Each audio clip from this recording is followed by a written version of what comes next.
በወሎ ቤት አማራ ህዝባችን ላይ የተጠነሰሰው ሴራ ከሽፏል። ለቀጣዩም ከህዝባችን ከፍተኛ ጥንቃቄ ይጠበቃል ሲሉ የአፋብሃ አመራሮች መልእክታቸውን አስተላለፉ። አፋብሃ ሴራው ከሽፏል ያለበትን ማብራሪያና ወቅታዊ የትግል ጥሪ በቀዳሚው ዜና ወጃችን ይዘነዋል። ብልጽግና አስመራን በድሮን ሊመታ ይችላል። ይህንን ያለው ዘኢኮኖሚስት ነው። ዘኢኮኖሚስት በሰሞነኛ ትንተናው በብልጽግናው አገዛዝ ያለው የአየር ኃይል የቴክኖሎጂ ትጥቅ ከአስመራው መንግስት በእጥፍ መብለጡን በመጠቆም የኤርትራን ስጋት አጉልተዋል። ሚስጥራዊው የአፍሪካ አምባገነን በህልውና ስጋት ስር ይገኛል በሚል ርዕስ ይዞት የወጣውን ይህን ትንተና በስፋት ቃኝተነዋል። በትግራይ የፖለቲካ አመራሮቹ ከተፈጸመባቸው ከበባ ሰብረው በመውጣት በርካታ የወረዳውን ሚሊሻዎች በመያዝ አፋር መግባታቸው ተሰምተዋል። ከበባው የተሞከረው በነ ደብረጽዮን ቡድን ከሚታዘዘው ታጣቂ ኃይል ነው ተብሏል። ከበባውን ሰብረው አፋር የገቡት የፖለቲካ አመራሮች በህወሓት ቤት ከፍተኛ ድንጋጤ ፈጥረዋል። ይህንን ተከትሎ ህወሓት አስቸኳይ ስብሰባ ተቀምጧል። ዝርዝር መረጃው ተሰናድቷል። የብልጽግናውን አገዛዝ የጦር ወንጀለኝነት የሚመረምር ገለልተኛ የሆነ ዓለም አቀፋዊ አጣሪ ቡድን እንዲቋቋም ጥሪ ቀርቧል። ጥሪው ለተመድና ለአሜሪካ ኮንግረስ አባላት ጭምር ተደራሽ ይሆናል ተብሏል። በጉዳዩ ላይ ተጨማሪ መረጃዎችን ይዘናል። እነዚህንና ሌሎች የግንባር ሀገራዊና ቀጠናዊ መረጃዎችን፣ ዜና ትንታኔዎችን ይዘናል። በድጋሚ አብራችሁን ቆዩ እያልን ወደ ዝርዝር መረጃዎቹ እናመራለን። በወሎ ቤት አማራ ህዝባችን ላይ የተጠነሰሰው ሴራ ከሽፏል። ለቀጣዩም ከህዝባችን ከፍተኛ ጥንቃቄ ይጠበቃል ሲሉ የአፋብሃ አመራሮች መልእክታቸውን አስተላለፉ። የትግላችን አንዱ መርህ ወደ ህዝብ የሚተኩስ ሰራዊት አያሸንፍም የሚል ነው ሲል ወቅታዊ የትግል መልእክት ያስተላለፈው ደግሞ አፋብሃ ነው። አፋብሃ ምኒልክ ዕዝ በወቅታዊ ጉዳይ ላይ ባስተላለፈው የትግል መልእክቱ ላይ ወደ ህዝብ ፍቅርን እንጂ አፈሙዝ አላዞርንም፣ የማሸነፋችን ምስጢርም ለህዝባችን የማይተካ ህይወታችንን እየገበርን በመስዋዕትነታችን ፍቅር በማሳየታችን ነው ብለዋል። አክሎም ብልጽግና የመጨረሻ ያለውን ካርድ መዟል። በተለይ ወሎ ላይ ክርስቲያን ሙስሊሙን ለማጋጨት ሴራ እየጠነሰሰ እንደሆነ ይታወቃል ሲል መልእክቱን አስተላልፈዋል። የብልጽግና ሰራዊት ወሎ ላይ እየደረሰበት ያለውን ወታደራዊና ፖለቲካዊ ሽንፈት የድል አቅጣጫ ለማስቀየር የእምነት ጦርነት ለመቀስቀስ የቀረችውን አንድ ካርድ በመካነ ሰላም ከተማ መዟታል። ይህም ሆኖ ወሎ ላይ ይህ አይሳካም፣ ሴራው በህዝባችን አስተዋይነት ከሽፏል ያለው አፋብሃ 11ኛ ቀኑ ላይ የሚገኘው ታላቁ ዘመቻ ስያሜው የአርበኛ አደማሊ መሆኑን ህዝባችን ጠንቅቆ ያውቃልም ብለዋል። አክሎም ይህ ብቻ ሳይሆን በስሙ ዘመቻ የሰየምንለት አርበኛ ሳጅን አደማሊ ለአማራ ህዝብ ክብር ራሱን አሳልፎ የሰጠ የምንጊዜም ጀግና ሙስሊም ጓድ እንደሆነ ድፍን የወሎ ቤት አማራ ህዝብ በልቡ የጻፈው እውነት ነው ሲል ፋኖ የሙስሊም ክርስቲያኑ አማራዊ የህልውና ትግል መሳሪያ መሆኑን በትግል መልእክቱ ዳግም አረጋግጠዋል። አፋብሃ በቀጠናዊ የኮር አመራሮቹ በኩል በሰጠው ማብራሪያው በምዕራብ ወረዳ ሳጅን አደማሊ ሲያዋጋቸው የነበሩ ሙሉ 2 ክፍለ ጦሮች ማለትም ሸዋንግዛው ክፍለ ጦር 95%፣ ሼክ ሁሴን ጅብሪል ክፍለ ጦር 99% ሙስሊም የሆኑ የፋኖ ክፍለ ጦሮች መሆናቸውን መላው የአማራ ህዝብና የአማራ ህልውና ትግል ደጋፊ የሆኑ ወዳጆቻችን በተለይ ሙስሊሙ በመላው ዓለም የሚገኘው ሙስሊሙ ማህበረሰብ እንዲያውቅልን እንፈልጋለን የሚል መልእክቱን አስተላልፈዋል። ተቋማችንና ህዝባችን ፈጽሞ የሃይማኖትን ልዩነት የማያስተናግድና ለሰከንድም ጆሮ የማንሰጠው ጉዳይ መሆኑን ዛሬም ነገም በተግባር እናረጋግጣለን ያሉት የአፋብሃ አመራሮች ዓለም ሲሰለጥን ወሎዬን ይመስላል የሚባለው ሁሉም እምነቶችና ባህሎች ፍጹም ተዋደው ተጋምደውና ተከባብረው በጋራ በሰላም የሚኖሩበት ድንቅ የዓለም ምድር በመሆኑ ነው ሲሉ የወሎ ቤት አማራን ማህበራዊ እሴት አስታውሰዋል። በትናንትናው ዕለት አገዛዙ በመካነ ሰላም የመዘዘውን ካርድ ሰርጎ ገቦችን በመጠቀም በተለያየ ቦታ ሊያሳይ ስለሚችል ሙስሊም ክርስቲያኑ እርስ በራሳችን እንድንጠባበቅና የአጥፊዎችን ሴራ እንድናከሽፍ ሲልም ጥሪውን አቅርበዋል። በምዕራብ ወሎ መካነ ሰላም ከተማ በትናንትናው ዕለት በዋለው አውደ ውጊያ እርምጃ ከተወሰደባቸው አመራሮች አንዱ የወረዳው የሰላምና ደህንነት ጽሕፈት ቤት ኃላፊ 50 አለቃ ቃሲም ዳኝ መሆናቸውን የገለጹት የፋኖ አመራሮች እርምጃው የተወሰደው በውጊያ መሀልና የብአዴን አመራር በመሆናቸው እንጂ ሙስሊም በመሆናቸው አይደለም ብለዋል። በጉዳዩ ላይ ተጨማሪ ማብራሪያ የሰጠው የአፋብሃ ምኒልክ ዕዝ የልጅ ኢያሱ ኮር ግዥ ክፍል ኃላፊ አርበኛ መሐመድ ፈንታው በበኩሉ እኔ የእስልምና እምነት ተከታይ ፋኖ ነኝ። የብልጽግና ቡድን የመጨረሻ ያለውን ካርድ በመምዘዝ ወሎ ቤት አማራ ላይ የሃይማኖት ግጭት ለመቀስቀስ እየሰራ ነው። በሃይማኖት ሰበብ አድርጋችሁ የፖለቲካዊ አጀንዳችሁን ለማስፈጸም የምትሯሯጡ ሰዎች አደብ ያዙ፣ ሴራውን አክሽፈነዋልም ብለዋል። በአፋብሃ ምኒልክ ዕዝ ከፍተኛ አመራር የሆነው አርበኛ ኑረዲን አበበ በበኩሉ ስለ መካነ ሰላሙ ጉዳይ በሰጠው ማብራሪያ ህዝባችን ላይ የሚተኩስ ፋኖ የለም አይኖርም ያለ ሲሆን አርበኛ ኑረዲን አክሎም የህልውና አደጋ ውስጥ የገባ ነው በአማራዊ ማንነታችን ነው እንደ አማራ ታግለን ህልውናችንን እናስከብራለን ሲል መልእክቱን አስተላልፈዋል። በትግራይ የፖለቲካ አመራሮቹ ከተፈጸመባቸው ከበባ ሰብረው መውጣታቸው ተሰማ። በትግራይ የሰባ እንደርታ ወረዳ አመራሮች ከተፈጸመባቸው ከበባ ሰብረው እንደወጡ ተሰምተዋል። ከመቀሌ ከተማ በቅርብ ርቀት የምትገኘው የሰባ እንደርታ ወረዳ አመራሮች ሰብረውት ወጡ የተባለው ከበባ የተፈጸመው በነ ደብረጽዮን ቡድን ከሚታዘዘው ታጣቂ ኃይል እንደነበር የመረጃው ምንጮች ጠቁመዋል። የወረዳው አመራሮች ከህወሓት ተሰጠ በተባለ ትዕዛዝ በአርሚ 22 ጥብቅ ቁጥጥር ስር ከነበሩበት ሁኔታ አምልጠው ወደ ነጻ መሬት በመሄድ የትግራይ ሰላም ኃይሎችን መቀላቀላቸውም ታውቋል።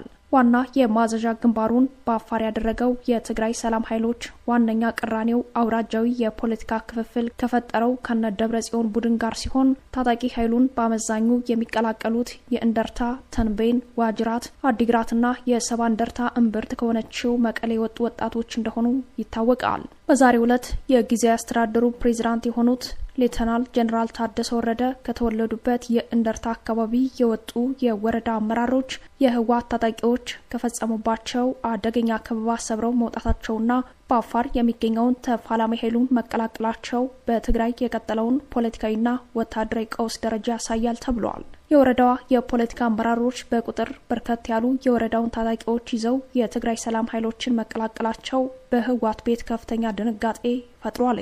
ይህንን ተከትሎ ህወሓት አስቸኳይ ስብሰባ ተቀምጠዋል። አስቸኳይ ስብሰባውም በደብረ ጽዮንና በጊዜያዊ አስተዳደሩ ፕሬዝዳንት ሌተናል ጄኔራል ታደሰ መሪነት እንደተከፈተ ታውቋልኝ። አመራሮቹ የተገናኙበት የስብሰባ አጀንዳ የሰባ እንደርታ ወረዳ አመራሮችና በርካታ ሚሊሻዎች የተፈጸመባቸውን ከበባ ሰብረው በመውጣት አፋር ከገቡ በኋላ መሆኑ ታውቋል። በተጨማሪም በአፋርና በአማራ ራያ ዋግምራ ኮረም የተቀሰቀሱ ውጊያዎችን የሚመለከቱ አጣዳፊ ወታደራዊ ጉዳዮች በስብሰባው አጀንዳ ሳይሆኑ እንዳልቀረ ተገምተዋል። ባለፈው ሐሙስ መስከረም 22 ቀን በዋግምራ ዞን ኮረም ከተማ አቅራቢያ ማይማዶ በተባለ ስፍራ የህወሓት ታጣቂዎችና የትግራይ ሰላም ኃይሎች ለሰዓታት የቆየ ውጊያ ማድረጋቸው ይታወሳል። በተመሳሳይ በአፋር አቅራቢያ ግጭት ተከስተዋል። ይህንን ተከትሎ ወደ ኮረም ከተማና አፋር አዋሳኝ አካባቢ ተጨማሪ ታጣቂዎችን የላከው ህወሓት ዛሬ ደግሞ የፖለቲካና የተመረጡ ወታደራዊ አመራሮች ለስብሰባ ተቀምጠዋል። በቅርቡ 800 የሚሆኑ የህወሓትና የጊዜያዊ አስተዳደሩ አመራሮች ባካሄዱት ስብሰባ ላይ ጄኔራል ታደሰ ወረደ በትግራይ የጦርነት ደመና እየታየ ነው፣ ፌዴራሉ ሌላ ጦርነት ለመክፈት ተዘጋጅቷል፣ በትግራይ በኩል ግን ጦርነት የሚጀምር የለም ማለታቸው ይታወሳል። ከዚያ በኋላ ህወሓት ባወጣው መግለጫ በብልጽግናው አገዛዝ ግልጽ ጦርነት ተከፍቶብኛል ብሎ ነበር። የጦር ጄኔራሎችም በተናጠል ወታደራዊ ዛቻ ሲያስተላልፉ ተሰምተዋል። ከአመራሮቹ ስብሰባ ቀጥሎ በሁሉም የትግራይ ከተሞች ላይ በተካሄደው የህዝብ ስብሰባ ላይ ስለ ጦርነት ተመክረዋል። ከነዚህ ተከታታይ ክስተቶች የቀጠለው ይሄኛው ስብሰባ ከሱዳን ወደ ወልቃይት በዋግምራ ኮረም በኩል በአፋር ተዋሳኝ አካባቢዎች የአቅም መፈተሻ ውጊያዎችን ባካሄደ ማግስት የተጠራ መሆኑ የተለየ ትኩረት ስበዋል። በተለይም የሰባ እንደርታ ወረዳ አመራሮች ከተፈጸመባቸው ከበባ ሰብረው በርካታ ሚሊሻዎችን ይዘው አፋር መግባታቸው ከታወቀ በኋላ የተጠራ ስብሰባ መሆኑን የስብሰባውን ውጤት ተጠባቂ አድርጎታል። ከፍተኛ ያላቸውን የድርጅቱ አመራሮችና የጊዜያዊ አስተዳደሩን በአንድ መድረክ ላይ ያገናኘው ይህ ስብሰባ ወታደራዊና ፖለቲካዊ ውሳኔ ሊኖረው እንደሚችል ተጠብቋል።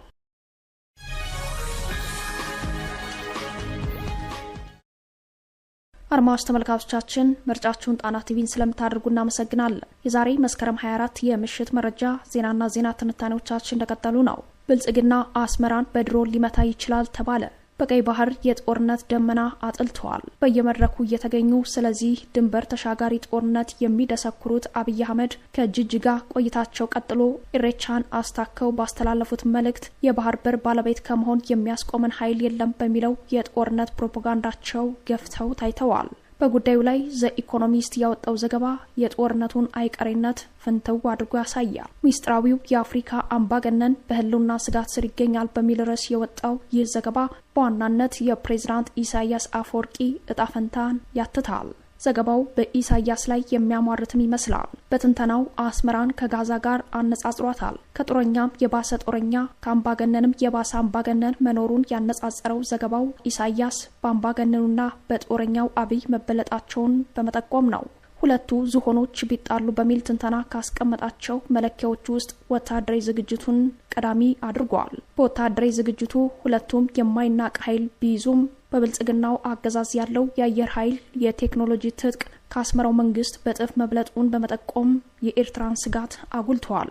የብልጽግና ተዋጊ ጀቶች፣ ሚሳኤሎችና ድሮኖች አስመራን ወደ ፍርስራሽነት እንደሚቀይሩ የገለጸው ዘገባው የኢሳያስ መንግስት ከባድ ስጋት እንደገጠመው አትተዋል። ዘ ኢኮኖሚስት ሟርት በሚመስል ትንተናው በጣሊያን ሰራሽ ቤቶች፣ በአርት ዲኮር ሲኒማ ቤቶችና ጥንታዊ ቪላዎች ደብዝዛ አሮጌ ገጽታን የተላበሰችው አስመራን ፈራሁላት ብለዋል። ዋናው የግንባር ጠላታቸው አብይ አህመድ ቀይ ባህርን ከመያዝ ባሻገር ኢሳያስን ከስልጣን የማስወገድ ተልዕኮ እንዳላቸውም ዘገባው ጠቁመዋል። አደገኛ የጦር ሚሳኤሎች፣ ተዋጊ ጄቶችና ሰው አልባ አውሮፕላኖች የሰበሰበው የአብይ አገዛዝ ወረራውን ከጀመረ አስመራን በድሮን ሊመታ እንደሚችል ገምተዋል። አብይ ድንበር ተሻጋሪውን ጦርነት ለመክፈት ዝግጅት ያደረጉት ሰው አልባ አውሮፕላኖችን ድልን እንደሚያጎናጽፏቸው በማመን እንደሆነም ዘገባው አመላክተዋል። ኢሳያስ ከግብጽና ከሳውዲ እንዲሁም ከአልቡርሃንና ሌሎች ዓለም አቀፍ ኃይሎች ዘንድ ድጋፍ ሊያገኙ ስለሚችሉ ቀጠናዊ ጦርነቱ በመጨረሻም ሁሉንም እንደሚጎዳ ዳስሷል። ዘ ኢኮኖሚስት ከዚህ ቀደም አዲስ አበባን ማዕከል አድርጎ በሰራው ዘገባ የአብይ አህመድ ብልጭልጭ ፕሮጀክት የኢትዮጵያን እድገት ከማሳየት በተቃራኒው መሆናቸውን በመግለጽ የቁልቁለቱን ገጽታ አመላክቶ ነበር። ከዚህ ጎን ለጎን ከልማት ፕሮግራሞች ይልቅ የለሙትን ለሚያወድመው ሰራዊታቸው ከፍተኛ በጀት ይዘው ከጦርነት አዙሪት አይወጡም ያላቸውን አብይ የጦረኝነት ባህሪያቸውን ለዓለም ተንትኖ ማስነበቡ አይዘነጋም።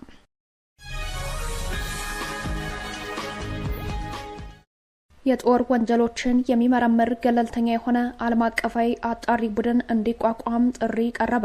የብልጽግናው አገዛዝ በአማራ ሕዝብ ላይ የከፈተውን የዘር ማጥፋት ዓላማ ያለውን ጦርነት በመቀልበስ በመላው ኢትዮጵያ ተሰራጭቶ የሚኖረውን የአማራ ሕዝብ ህልውናን የማረጋገጥና የተነጠቀ የሀገር ባለቤትነቱን የማስመለስ የትግል ራዕይ ይዞ የተነሳው አንድነት ለአማራ ህልውና ትግል በዛሬው ዕለት ባወጣው መግለጫ የብልጽግናውን አገዛዝ የጦር ወንጀለኝነት የሚመረምር ገለልተኛ የሆነ ዓለም አቀፋዊ አጣሪ ቡድን እንዲቋቋም ጥሪ አቅርበዋል። አንድነት ሰላማዊ ሰዎችን በመጨፍጨፍ የአማራን ህልውና ትግል ማስቆም አይቻልም በሚል ባወጣው የአቋም መግለጫው ለዓለም አቀፍ ማህበረሰብ ጥሪውን አቅርበዋል። በተለይም 47ኛው የአሜሪካ ፕሬዝዳንት የዶናልድ ትራምፕ አስተዳደር በመላው ዓለም ያሉ ግጭቶችን በሰላም ለመፍታት ጥረት እያደረጉ በሚገኝበት በዚህ ጊዜ የትራምፕን አስተዳደር ጨምሮ ዓለም አቀፍ ማህበረሰብ በአማራ ህዝብ ላይ የተከፈተውን የዘር ማጥፋት ዓላማ ያለው ጦርነት በቸልታ መመልከቱ አሳዝኖናል ሲል ገልጿል።